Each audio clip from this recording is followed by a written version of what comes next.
বিজেপির কেচ্ছা নিয়ে কোনো কথা বলবো না, তৃণমূলকে নিয়ে কোনো কথা বলবো না, বিজেপি তৃণমূলের মধ্যে কি সেটিং রয়েছে সেই বিষয়ে কোনো কথা বলবো না। আজকের কথা বলবো লাল ঝান্ডাকে নিয়ে। কারণ আপনারা দেখেছেন বিভিন্ন জায়গায় লাল ঝান্ডাকে শূন্য করা হচ্ছে। আদৌতে কি লাল ঝান্ডা শূন্য? আমরা দেখতে পাচ্ছি বিভিন্ন বিধানসভায় যেভাবে ঝড় উঠছে, পার্টিকুলার কোনো বিধানসভা নয়, নদিয়াতে, আমি নদিয়া জেলায় থাকি, অনেকেই বলছে নদিয়া জেলাতে এবারে ভরাডুবি হবে। আপনাদেরকে বলছি, কটা আসন জিতবে নদিয়া জেলায় জানি না, কিন্তু নদিয়া জেলাতে বামেরা দারুণভাবে ভোট বাড়াতে চলেছে। তেহট্ট বিধানসভা, কালীগঞ্জ বিধানসভা, কল্যাণী বিধানসভাতেও আপনারা মিলিয়ে নেবেন, ঝড় দেখবেন এবারে। আপনারা দেখতে পাচ্ছেন প্রার্থী প্রচারে যে দলটা শূন্য, যে দলটাকে নিয়ে তৃণমূল বিজেপি কটাক্ষ করে, সেই দলটা যে ঝড় তুলছে, সেই ঝড় দেখলে বোঝা যায় এবারে 2026 বিধানসভা নির্বাচনে এক বাটি নয়, দু বাটি নয়, এবারে দেখবেন 10-এর ওপরে কটা আসন পাবে সেটা তো আমি কনফার্ম বলতে পারি না, আমি তো জ্যোতিষী নয়। দেখুন, সমীক্ষা যেটা দেখতে পাচ্ছি, 10টার বেশি আসন সিপিআইএম যদি এবারে পায় অবাক হবেন না। একটু বাড়িয়ে যদি বলি, যদি মিরাকেল কিছু দেখেন, সেই আসনটা যদি 70 ক্রস করে যায় তাহলেও অবাক হবেন না। কারণ যে পরিস্থিতি তৈরি হচ্ছে, বিজেপির বাইনারি ধীরে ধীরে ভাঙছে, আর মানুষ কিন্তু লাল ঝান্ডার প্রতি ঝুঁকছে। বিভিন্ন জেলায় দেখুন, বিভিন্ন বিধানসভায় দেখুন, যেভাবে দলে দলে বামফ্রন্টে যোগদানের হিড়িক বাড়ছে, সেখান থেকে বলা চলে 2026 বিধানসভা নির্বাচনে বামেরা কঠিন লড়াই দিতে চলেছে। মানে শেয়ানে শেয়ানে লড়াই বলে না, সেইটা আপনারা দেখবেন। এই যে বিজেপি তৃণমূল বারবার বলে বামেরা নাকি 34 বছরে বাংলাকে ধ্বংস করেছে, শিল্প ধ্বংস করেছে। আপনাদেরকে বোকা বানাচ্ছে না তো ওই তৃণমূল বিজেপি? আজকে আপনি যে রাস্তা দিয়ে চলছেন, রাস্তার উপরে যে প্রলেপটা দেখতে পাচ্ছেন, সেটা হয়তো তৃণমূল লাগিয়েছে, কিন্তু ওই প্রলেপটা সরান। যে রাস্তাটা তৈরি করেছিল, যে প্ল্যানটা তৈরি হয়েছিল, সেটা কিন্তু ওই তৃণমূলের আমলে তৈরি হয়নি। অনেক রাস্তাঘাট সিপিআইএম আমলে হয়েছিল। আর কলকারখানার কথা অনেকেই বলে সিপিআইএমের জামানায় কলকারখানা অনেক বন্ধ হয়েছে।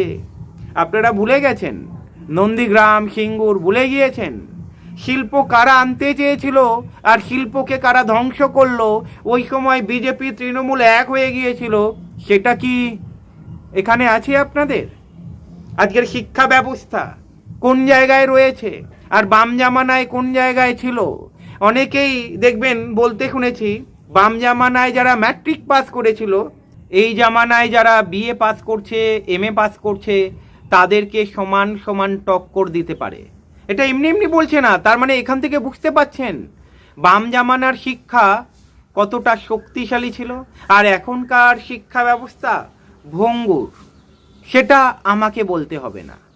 আর তৃণমূলের মানে যাদেরকে শিক্ষার দায়িত্ব দেওয়া হচ্ছে, যাদেরকে অন্যান্য দপ্তরের দায়িত্ব দেওয়া হচ্ছে, তারা লোভ সামলাতে পারছে না। মানে শিক্ষা টাকা দিয়ে বিক্রি হয়। বাম জামানায় শুনেছিলেন কখনো? এটা হতে পারে যে বাম জামানায় রেকমেন্ডেশন হলো, চাকরি পেয়ে গেল, সেটা হতেই পারে। কিন্তু এই জামানায় কি হচ্ছে? টাকা দিয়ে চাকরি হচ্ছে। আরে জ্যোতিবাবুই কিন্তু এই পরীক্ষা দিয়ে এসএসসি নিয়োগ চালু করেছিল, ভুলে যাবেন না। যে যতটা যোগ্য সেইভাবে সে চাকরি পাবে। পঞ্চায়েত ব্যবস্থা সারা ভারতে ছড়িয়ে পড়েছে এই জ্যোতিবাবু বাম জামানার দান। শিক্ষাক্ষেত্রে, কৃষিকাজে, সব কিছুতে ভারতের মধ্যে অন্যতম স্থান দখল করেছিল।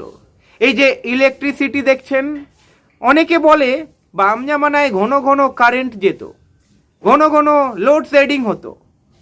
ওই সময় সবে গাছটা লাগানো শুরু হয়েছিল, একাধিক তাপবিদ্যুৎ কেন্দ্র প্রতিস্থাপন করা হয়েছিল। একটা আম গাছ যদি বসান, সঙ্গে সঙ্গে আম পান, 5 বছর সময় লাগে না?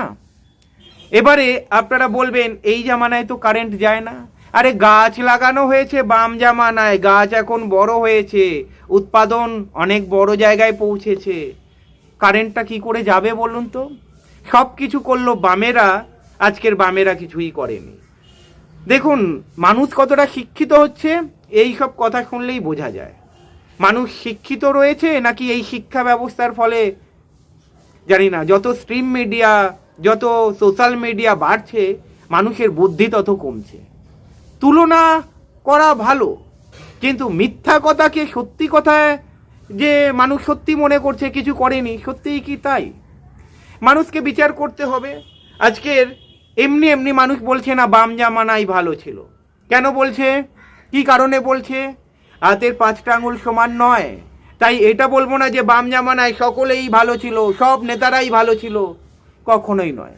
কিন্তু বাম জামানায় কখনো মাথার ওপরে পৌঁছাতে দেয়নি। ওই যে বুদ্ধবাবু, জ্যোতিবাবু, এনাদের নাম কেন বারবার নেওয়া হয় বলুন তো? এনারা তো মুখ্যমন্ত্রী ছিলেন। আজকের আমাদের পশ্চিমবঙ্গের মুখ্যমন্ত্রী তুলনা করবেন? অনেকে তুলনা করতে চাইবেন না।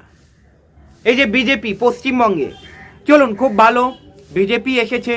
বিজেপি এসে কি করছে? কি হিন্দু মুসলিমের মধ্যে বিভেদ সৃষ্টি করছে। আজকে তৃণমূলের এত কেচ্ছা কারা সামনে আনলো? যে দলটা শূন্য সেই দলটা আনলো। অনেকে শূন্যই দেখতে চাইছে, তার কারণ এই দলটা যদি ঘুরে দাঁড়ায় তাহলে পালানোর পথ পাবে না তো। আর কোন দলগুলো পালানোর পথ পাবে না সেটা আশা করি আমাকে বলতে হবে না। যাদবপুরে আপনারা দেখতে পাচ্ছেন যেভাবে ফাইট চলছে, যেভাবে লড়াই দিচ্ছে, সকলেই বলছে এবারে বিকাশ বাবুকে চাই। আর দীপশিতা, দেখুন না কি হয় এবারে। ওই চন্দ্রিমা ম্যাডাম বা ব্রাপ্ত বাবু, যারা ওই দমদম এলাকা থেকে জিতে আসছেন, ওনারা জিততে পারবেন তো? আর ওনারা যদি এবারেও জিতে যায় তাহলে কোশ্চেন মার্ক থাকে। ওই দমদম এলাকার মানুষের কাছে প্রশ্ন করা হবে, আপনারা কি দেখে ভোট দিচ্ছেন? আগামী প্রজন্মকে কি বাঁচাতে চান? উত্তর পাড়াতে সকলে বলছে মীনাক্ষী জিতে রয়েছে। মীনাক্ষী নাটক করছে না, মানুষের দাবি দাবা তুলে ধরছে। আজকের দেখুন ডোমকল, রানীনগর, জলঙ্গি, হরিহরপাড়া, কামারহাটি, মুর্শিদাবাদের আর একটা বিধানসভা কেন্দ্রের নাম বলি, খড়গ্রাম, ধ্রুবজ্যোতি শাহ যেভাবে কাজ করছে আপনারা দেখেছেন। ইউনূস সরকার, মুস্তাফিজুর রহমান, দেখতে পাচ্ছেন সকলেই বলছে জিতে বসে রয়েছে এরা। এমনি এমনি বলছে না, বলছে আমার কিডনি দিয়ে দিতে পারি আমি মুস্তাফিজুর রহমানের জন্যে, ইউনূস আলীর জন্যে। এমনি এমনি বলছে না তারা। জামির মোল্লা সিপিআইএম সংগঠনকে যেভাবে বাঁচিয়ে রেখেছে, আজকের মাথা তুলে লাল ঝান্ডা উঁচিয়ে ধরছে সকলে। এমনি এমনি হয় না এটা। তৃণমূল হাজার চেষ্টা করেও মানুষের সামনে খাওয়ানোর চেষ্টা করলেও দূরবীন দিয়ে খুঁজে পাওয়া যাবে না। আজকের দেখুন তৃণমূলের সভাগুলো দেখুন, ফাঁকা চেয়ার। আর যে দলটা শূন্য সেই দলটাতে দেখুন হাজার হাজার মানুষের যোগদান। এখান থেকে কিসের ইঙ্গিত পাওয়া যাচ্ছে?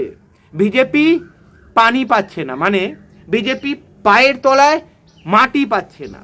বিজেপির নেতাদের দেখুন, বিজেপির নেতারা তৃণমূল থেকে এসেছে। অনেকেই বলছে তৃণমূলের ভাড়া করা নেতা নিয়ে নির্বাচন লড়ছে বিজেপি। শুভেন্দু অধিকারী বিজেপি দলনেতা হয়েছেন, ভাড়া করা নেতা বিজেপির। আজকের বিজেপির 90% বেশি লিডার ভাড়া করা। আর বিজেপির কর্মী, আরে সিপিআইএম এর গোটা রাজ্যে যা পার্টি অফিস রয়েছে, বিজেপির সেই পরিমাণ কর্মী রয়েছে কিনা সন্দেহ রয়েছে। বিজেপির জনসমর্থন থাকতে পারে, যারা বামে ভোট দিত তাদেরকে ওই জয় শ্রীরামে ভুলিয়ে দিয়ে একটা ধর্মীয় মেরুকরণ তৈরি করে, ধর্মীয় বীজ বপন করে হিন্দুদের এক জায়গায় এনে মুসলিমদের প্রতি ক্ষোভ তৈরি করার একটা কাজ তৈরি করে গিয়েছে। কিন্তু যারা বিজেপিতে গিয়েছে তারা কিন্তু তৃণমূলকে হারানোর জন্য গিয়েছে। আর ওই মানুষগুলো যখন বুঝতে পারবে এই বিজেপি তৃণমূলকে হারাতে চায় না, আমি দেখতে চাই হিন্দুত্বের কত জোর রয়েছে, মানে কি বলবো আপনাদের, মানে ভুল বোঝানো হিন্দুত্বের জোর, যেটাকে বলা হয় ধাপ্পাবাজি হিন্দুত্বের জোর কতটা রয়েছে প্রমাণ হয়ে যাবে। যাই হোক, বামেরা যে ঘুরে দাঁড়াচ্ছে অনেকের ফাটছে। এবারে বলা হচ্ছে একাধিক আসনে জয়যুক্ত হবে, 10-এর বেশি আসন পাবে, জ্বালা ধরছে অনেকের।